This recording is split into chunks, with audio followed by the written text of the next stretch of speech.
Bienvenue pour vivre cet instant des paroles de la vie éternelle avec Marie-Joseph. Aujourd'hui, nous sommes le 21 août 2025 et je suis de retour pour te rappeler que ce jour du 21 août 2025 est pour toi un jour de grâce avec la présence de Jésus-Christ dans ta vie. Un jour de grâce parce que Jésus-Christ est le promoteur de la grâce.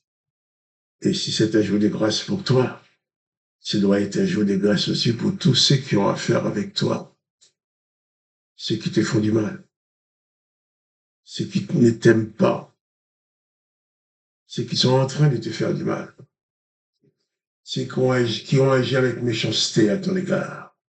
C'est aussi un jour de grâce pour eux, car la grâce de Jésus-Christ qui est dispensée n'écarte personne.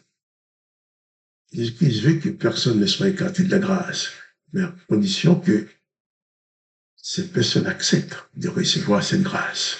Mais toi, qui as accepté de recevoir la grâce du Christ, tu as pour mission de faire grâce aux autres, de faire grâce à ceux qui t'ont offensé, de faire grâce à ceux qui t'ont insulté, de faire grâce à ceux qui t'ont volé, de faire grâce à ceux qui t'ont fait du mal, de faire grâce à ceux qui sont en train de te faire du mal. Comme Jésus l'a fait en mourant.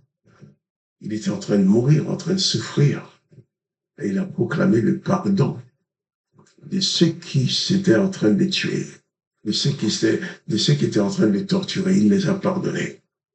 C'est ainsi qu'il nous dit aussi dans la prière de notre Père, voici comment vous devez prier. Il nous dit de dire dans cette prière à Dieu le Père, pardonne-nous nos péchés, comme nous aussi nous pardonnons à ceux qui ont péché contre nous, à ceux qui nous ont offensés, ceux qui nous ont fait du mal. Alors, chaque jour pour toi est un jour de grâce, parce que le Seigneur Jésus-Christ demeure dans ta vie, et le fait que toi, tu demeures dans la grâce de Jésus-Christ, tu dois à tout moment, tu dois faire grâce à tous ceux qui s'approchent de toi. Un jour de grâce, un jour de bénédiction pour toi. Que le nom du Seigneur Jésus-Christ soit béni. Quand Jésus-Christ dit qu'il est avec toi tous les jours jusqu'à la fin du monde, autant que Jésus est avec toi, autant la grâce de Jésus-Christ est dans ta vie. Autant toi, tu dois faire grâce, tu dois pardonner à ceux qui te font du mal. Tu ne dois jamais condamner, parce que tu es rempli de la grâce de Jésus-Christ. Tu ne dois jamais maudire, parce que tu es rempli de la bénédiction de Jésus-Christ. Et je répète ce que j'ai déjà dit, ce que je dis souvent, si toi-même tu maudis quelqu'un, c'est que tu as déjà la malédiction en toi. Tu donnes à la personne la malédiction qui est déjà en toi. Donc c'est que toi tu maudis aussi. Si toi, tu condamnes les autres, c'est que tu as déjà en toi la condamnation. Tu donnes à la personne la condamnation qui est en toi. Jésus-Christ dit, bénissez et ne maudissez jamais. Il dit, bénissez ceux qui vous maudissent, faites du bien à ceux qui vous font du mal. C'est le contraire de l'Éternel des armées qui dit qu'il faut rendre coup pour coup. Coup pour coup, il faut rendre. Si la personne te coupe une main, tu lui coupes une main. L'Éternel dit même par la bouche de Moïse, tu feras à l'autre exactement la même blessure qu'il t'a faite. Mais Jésus-Christ dit, il ne faut jamais rendre le coup. Il ne faut jamais exercer la vengeance. Ce sont deux enseignements complètement différents qu'on ne peut en aucun cas concilier. Parce qu'on ne peut pas se venger et pardonner en même temps. On ne peut pas tuer quelqu'un et puis l'aimer en même temps. On ne peut pas tuer quelqu'un et lui faire du bien en même temps. Donc, il convient pour toi de te positionner, à savoir si tu vis sous le régime de la grâce en Jésus-Christ, ou si tu vis sous le régime de la condamnation et de la vengeance en l'Éternel des armées. Vous ne pouvez pas, tu ne peux pas obéir aux deux en même temps. C'est la grande erreur de beaucoup de personnes qui veulent être chrétiens, mais ils ne peuvent pas l'être. Parce qu'en même temps, ils veulent obéir à l'Éternel. Oh, les ordonnances de l'Éternel sont en opposition aux enseignements de Jésus-Christ. Donc, tu ne peux pas obéir en même temps à l'Éternel des armées, à Jésus-Christ. Et de plus, l'Éternel des armées donne aux démons, à Satan ou aux mauvais esprits, donne pouvoir sur les humains. Et Jésus-Christ donne le pouvoir aux humains sur Satan et les mauvais esprits. Donc, on ne peut pas fonctionner avec les deux. Il faut absolument faire le choix. Et Jésus-Christ parle aussi du royaume de son Père où il est en train de travailler pour te préparer une place. Et dans cette place, c'est pas une place qui va réserver aux vengeurs. C'est pas une place qui va réserver aux tueurs. Mais Jésus-Christ dit qu'il te prépare une place dans la maison du Père et quand cette place sera prête, il reviendra lui-même te chercher pour t'y installer. C'est alors qu'il dit aussi que ton cœur ne se trouble point. Quand on regarde ce qui se passe dans ce monde, comment les gens sont capables de te faire du mal, de te blesser, d'être injustes avec toi, mais de savoir que tu dois les pardonner, les aimer quand même, si tu n'es pas bien ancré en Jésus-Christ. Il y a de quoi être troublé. Jésus-Christ dit que ton cœur ne doit pas être troublé parce que tu crois en Dieu le Père et tu crois en lui. Alors, pas de panique, confie-toi en Jésus-Christ et pardonne à ceux qui te font du mal. Ainsi, Satan et les démons n'auront aussi aucun pouvoir sur ta vie. Hier, nous avons parlé de cette parabole de Jésus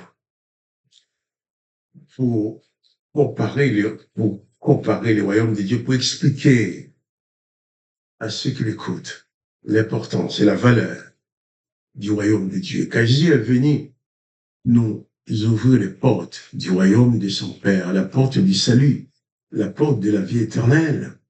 Même Jean-Baptiste disait, répentez-vous car le royaume des cieux est proche.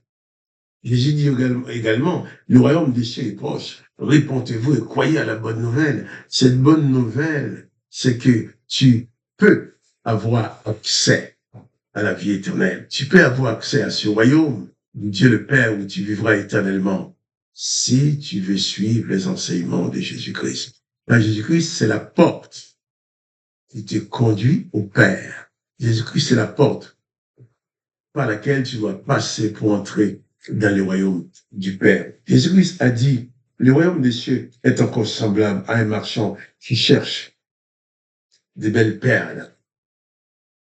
Il a trouvé une perle de grand prix. Il est allé vendre tout ce qu'il avait. Il l'a acheté. Jésus-Christ parle bien que le royaume de Dieu est irremplaçable. Cet accès du royaume de Dieu, tu ne peux pas du royaume des cieux dans la présence du Père. Tu n'as pas d'autre moyen d'y accéder. Tu ne peux pas y entrer avec ton argent parce que tu as beaucoup d'argent ou parce que tu es un grand monsieur, ni parce que tu as fait des bonnes œuvres.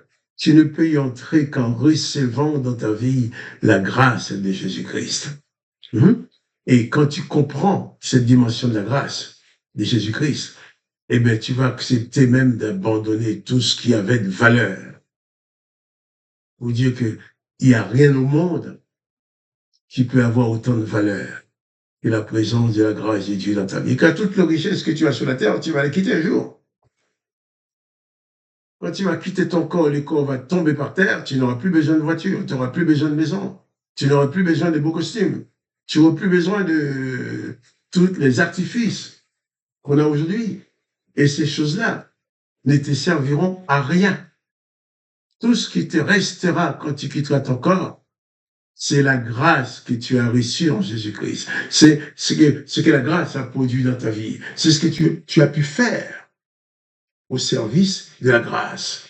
Alors, la grâce de Dieu, le royaume de Dieu annoncé par Jésus-Christ est plus important que toute autre chose. Il ne faut pas l'oublier. Et c'est pour ça que j'ai dit, c'est semblable à ce marchand de perles qui a trouvé cette perle de grand prix. Il a été vendre tout ce qu'il a pour acheter rien que cette perle-là. Parce qu'il n'avait jamais trouvé du pareil, il ne trouverait jamais de pareil. Alors, réalise l'importance de la vie éternelle que Jésus-Christ te donne. Réalise l'importance de la grâce de Dieu le Père. Et t'ouvre les portes de la vie éternelle. Et attache-toi à lui. Et ne lâche rien de cette dimension, de cette grâce que Dieu te donne en Jésus-Christ. La grâce d'être sauvé, la grâce d'être pardonné, la grâce d'avoir le pouvoir sur les mauvais esprits qui ne peuvent plus te dominer. Alors que le nom de Jésus-Christ soit béni. Que toi, tu sois béni. Quant à moi, Marc-Joseph, je te dis, à demain. pour les paroles de la vie éternelle.